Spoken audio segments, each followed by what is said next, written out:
రీసెంట్గా Afghanistan foreign minister Amir Khan Muttaqi India పర్యటనకు వచ్చారు. 2021లో ఆఫ్ఘనిస్తాన్లో తాలిబాన్ ప్రభుత్వం ఏర్పడ్డాక మొదటిసారి అక్కడి తాలిబాన్ ప్రభుత్వం నుంచి ఒక మంత్రి ఇండియా పర్యటనకు వచ్చాడు. ఇందులో చాలా వింతలున్నాయి. ఒక్కొక్కటి తెలుసుకుంటే అసలు ఆఫ్ఘన్ మంత్రి ఇండియా పర్యటనకు రావడానికి వెనుక ఉన్న కారణాలు విని మీరు ఖచ్చితంగా ఆశ్చర్యపోతారు. 2021 నుంచి ఇప్పటి వరకు ఎప్పుడు ఇండియాకు రాని ఆఫ్ఘన్ మంత్రి ఇప్పుడు ఇండియాకు సడన్గా ఎందుకు వచ్చాడు? దీన్ని మనం వివిధ కోణాల నుంచి చూడాలి. అందులో మొదటిది ఆపరేషన్ సింధూర్. ఆపరేషన్ సింధూర్ టైంలో ఆఫ్ఘనిస్తాన్లో తాలిబాన్ ప్రభుత్వం ఉన్నా కూడా పాకిస్తాన్కు మద్దతు ఇవ్వలేదు. అలాగని ఇండియా కూడా మద్దతు ఇవ్వలేదు. తటస్థంగా ఉంది. నిజానికి ఆఫ్ఘనిస్తాన్లో తాలిబాన్ ప్రభుత్వం ఏర్పడ్డాక పాకిస్తాన్ చాలా సంతోషించింది. ఎందుకంటే అంతకంటే ముందు ఉన్న ప్రభుత్వం ఇండియాతో కలిసి పనిచేసేవి. ఇండియా ఆఫ్ఘనిస్తాన్లో చాలా డెవలప్మెంట్ చేసింది. సో తాలిబాన్ అధికారంలోకి వస్తే వారిని ఇండియాకు వ్యతిరేకంగా ఉపయోగించుకోవచ్చు అని పాకిస్తాన్ అనుకుంది. కానీ రియల్ టైంలో కథ అడ్డం తిరిగింది. పాకిస్తాన్ ఆఫ్ఘనిస్తాన్కు మధ్య వివాదాలు ఘర్షణలు చోటు చేసుకున్నాయి. 2022లో ఖైబర్ పాస్ దగ్గర రెండు దేశాలు సరిహద్దు వివాదంలో కాల్పులు చేసుకున్నాయి. 2024లో ఖుర్రం జిల్లా పక్తికా సరిహద్దు వద్ద మళ్లీ సరిహద్దు ఘర్షణ.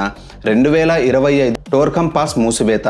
పాకిస్తాన్ టీటీపీ అంటే తారిక్ ఈ తాలిబాన్ పాకిస్తాన్ ఉగ్రవాదులను ఆఫ్ఘన్ భూభాగంలో దాచుకున్నారని చెబుతూ కొన్ని సందర్భాల్లో వైమానిక దాడులు చేసినట్లు ఆఫ్ఘన్ ప్రభుత్వం ఆరోపించింది. ఇలా చాలా గొడవలు పాకిస్తాన్ మరియు ఆఫ్ఘనిస్తాన్ మధ్య జరుగుతున్నాయి. చైనా కూడా కొన్ని సందర్భాల్లో జోక్యం చేసుకుంది. సో ఆఫ్ఘన్ మంత్రి ఇండియాకు రావటానికి మొదటి కారణం ఇది. మీకు అనిపించవచ్చు వాళ్ళిద్దరూ కొట్లాడితే ఇండియాకి ఎందుకు వచ్చాడు అని. నేను చెప్పబోయే పాయింట్స్ అన్నీ ఒక ట్రిగ్గర్ పాయింట్ దగ్గర కలుస్తాయి. అప్పుడు ఆఫ్ఘన్ మంత్రి ఇండియాకు రావటం వెనుక ఇండియా వేసిన అతి పెద్ద ఎత్తుగడ ఏంటో తెలుస్తుంది. అంతేకాదు ఆఫ్ఘన్ మంత్రి ఇండియాకు వస్తే పాకిస్తాన్ ఎందుకు ఉడికిపోతుందో కూడా మీకు ఒక క్లారిటీ వస్తుంది. ఇక పాయింట్కు వస్తే ఆఫ్ఘన్ ఫారిన్ మినిస్టర్ ఇండియాకు రావడానికి మరో కారణం అమెరికా. ట్రంప్ రెండవసారి అధికారంలోకి వచ్చాక ఇండియా కంటే పాకిస్తాన్ ఎక్కువగా ముద్దు చేస్తున్నాడు. దానికి ముఖ్య కారణం పాకిస్తాన్ ఏం చెప్పినా చేస్తుంది. ఆయిల్ నిల్వలు ఉన్నాయని అమెరికా చెప్తే తల ఊపుతుంది, కానీ నిజం చెప్పదు. ఆపరేషన్ సింధూర్ నేనే ఆపాను అని ట్రంప్ అంటే అవును అని తల ఊపి నోబెల్ శాంతి బహుమతి ట్రంప్కే ఇవ్వాలని ప్రపంచం ముందు చెప్పిన మొదటి దేశం Pakistan. Moving on, a wave of outrage has erupted against the Pakistan government as they nominated US President Donald Trump for the Nobel Peace Prize. ఇక ఇండియాలో ఉన్న ప్రజాస్వామ్య ప్రభుత్వం వల్ల ఇలాంటివి జరగవు. అందుకే పాకిస్తాన్లో దొరుకుతున్న రేర్ ఎర్త్ ఎలిమెంట్స్ను కూడా అమెరికా కొంటోంది. అమెరికాకు పాకిస్తాన్ దగ్గరైతే పాకిస్తాన్తో గొడవలు పడుతున్న ఆఫ్ఘన్ ఎవరికి దగ్గర అవ్వాలి? ఇండియాకే కదా. ఇక ఆఫ్ఘన్ మినిస్టర్ ఇండియాకు రావడానికి మరో కారణం పాకిస్తాన్ కూటమి. రీసెంట్గా పాకిస్తాన్ సౌదీ అరేబియాతో ఒక ఒప్పందం చేసుకుంది. అదేంటంటే సౌదీ అరేబియా పాకిస్తాన్ రెండు దేశాల్లో ఏ దేశం పైనైనా వేరొక దేశం దాడి చేస్తే మిగిలిన దేశం కూడా యుద్ధంలో పాల్గొనాలి. ఒకవేళ ఇండియా పాకిస్తాన్పై దాడి చేస్తే సౌదీ అరేబియా ఇండియా దాడిని తనపై దాడిగా భావించి పాకిస్తాన్తో కలిసి ఇండియాపై దాడి చేయాలి. అంతేకాని దాడి నాపై కాదు అని సైలెంట్గా ఉండకూడదు. ఇది ఒక రకంగా నాటో కూటమి లాంటి ఒక కొత్త ఇస్లామిక్ నాటో కూటమి. నాటో కూటమి కూడా ఇలాగే ఉంటుంది. నాటోలోని ఏ దేశం పైనైనా వేరొక దేశం దాడి చేస్తే అందులోని అన్ని దేశాలు అవతలి దేశంపై దాడి చేస్తాయి. ఇలాంటి ఒక ప్రమాదకరమైన కూటమిని మరింత పెద్దగా నిర్మించే ప్రణాళికలో పాకిస్తాన్ ఉంది. ఇప్పటికే తుర్కియే, అజర్బైజాన్ దేశాలతో రక్షణ ఒప్పందాలు పాకిస్తాన్కు ఉన్నాయి.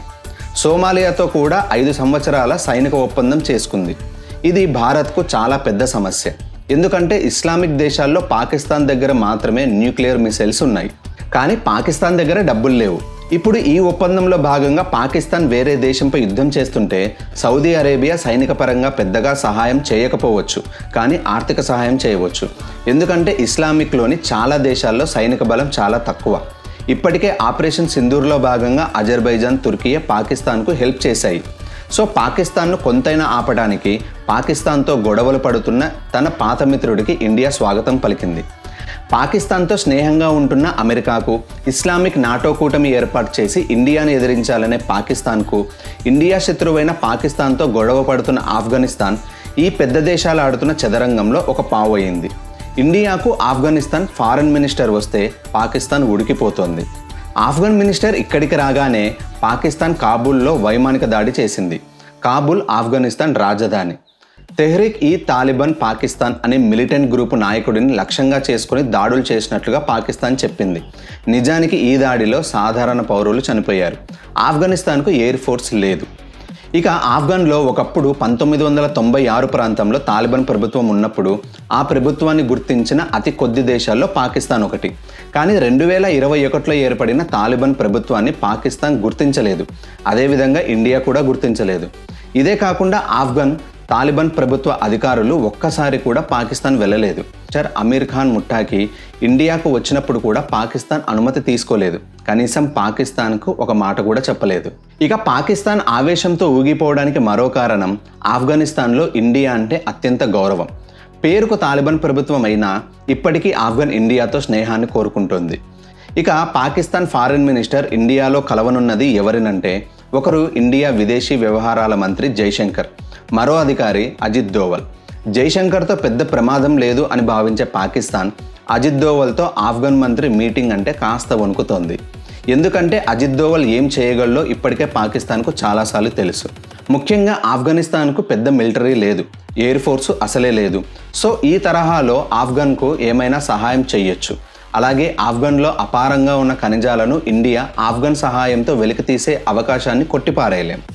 ఏదో ఒక రకంగా ఇండియా ఆఫ్ఘన్తో ఏదైనా రక్షణ అభివృద్ధి ఒప్పందాలు చేసుకుంటుందేమో అని పాకిస్తాన్ భయపడుతుంది. భారతదేశం ఆఫ్ఘనిస్తాన్ మంత్రి యొక్క ఈ పర్యటనను ఆఫ్ఘనిస్తాన్లోని తాలిబన్స్లో ఉన్న పాకిస్తాన్ అనుకూల వర్గాలతో ఉండే ఉగ్రవాద ముప్పును తగ్గించుకోవడానికి కూడా ఉపయోగించుకోవచ్చు. ఇప్పటికైతే పాకిస్తాన్ సరిహద్దు మూసివేతల కారణంగా ఆఫ్ఘనిస్తాన్కి భారత్తో వ్యాపారం చాలా కష్టమైంది. అందుకే ఈ సమావేశంలో ఇరాన్ చాబహార్ పోర్టు ద్వారా కొత్త ట్రేడ్ రూట్ గురించి చర్చ జరగవచ్చు. ఒకవేళ ఇదే నిజమైతే భారత్, ఆఫ్ఘన్, ఇరాన్ మూడింటికి లాభదాయకంగా ఉంటుంది. ఆఫ్ఘనిస్తాన్లో ఉన్న తెహ్రీక్ ఈ తాలిబాన్ పాకిస్తాన్ అనే మిలిటెంట్ సంస్థ పాకిస్తాన్పై ఎక్కువగా దాడులు చేస్తూ ఉంటుంది. గత సంవత్సర కాలంలో ఈ సంస్థ పాకిస్తాన్ సైనికులను 900 మందిని చంపింది. సో ఇండియా ఆఫ్ఘన్తో మళ్ళీ దౌత్య, ఆర్థిక, రక్షణ, అభివృద్ధి రంగాల్లో బలపడితే ఈ తెహ్రీక్ ఈ తాలిబాన్ పాకిస్తాన్ ఇండియా అండతో ఇంకా పాకిస్తాన్పై ఎక్కువ దాడులు చేయొచ్చు. లేదా ఇండియా ఈ సంస్థను పాకిస్తాన్పై దాడులకు ఇంటర్నల్గా ప్రోత్సహించవచ్చు. ఇక ఇదే సమయంలో ఇండియా ఆచితూచి అడుగులు వేస్తుంది. ఎందుకంటే ఆఫ్ఘనిస్తాన్లోని తాలిబాన్ ప్రభుత్వాన్ని ఇప్పటి వరకు ప్రపంచంలోని ఏ దేశము గుర్తించలేదు. ఇక 1999లో ఇండియన్ ప్లేన్ను అప్పటి తాలిబాన్స్ హైజాక్ చేసి ఇండియాకు వ్యతిరేకంగా పనిచేసిన 5 మంది తీవ్రవాదులను విడిపించుకున్నారు. అఫ్కోర్స్ ఈ హైజాక్ నెగోషియేషన్ వెనక పాకిస్తాన్ ఉంది. మళ్ళీ భవిష్యత్తులో మతం ఆధారంగా పాకిస్తాన్, ఆఫ్ఘనిస్తాన్ ఒక్కటైతే ఇండియాకు చాలా కష్టం. ఆఫ్ఘనిస్తాన్ ఇండియాకు దగ్గరైతే పాకిస్తాన్ తన మతంను వాడుకొని ఆఫ్ఘనిస్తాన్కు మళ్ళీ దగ్గర అవ్వచ్చు.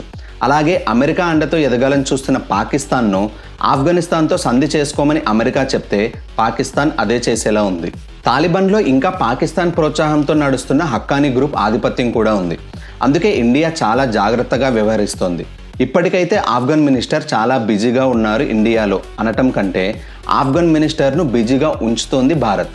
పాకిస్తాన్ కూటమికి, అమెరికాకు, అలాగే పాకిస్తాన్కు చెక్ పెట్టడానికి ఇండియా వేసిన అతిపెద్ద ముందడుగు ఇది. ఆఫ్ఘన్ ఫారెన్ మినిస్టర్ ఇండియాలో ఉండే ఈ 7 రోజుల్లో ఏమేం జరుగుతాయో ఇంకో వీడియోలో చూద్దాం. మరో వీడియోతో మళ్ళీ కలుస్తాను. జై హింద్.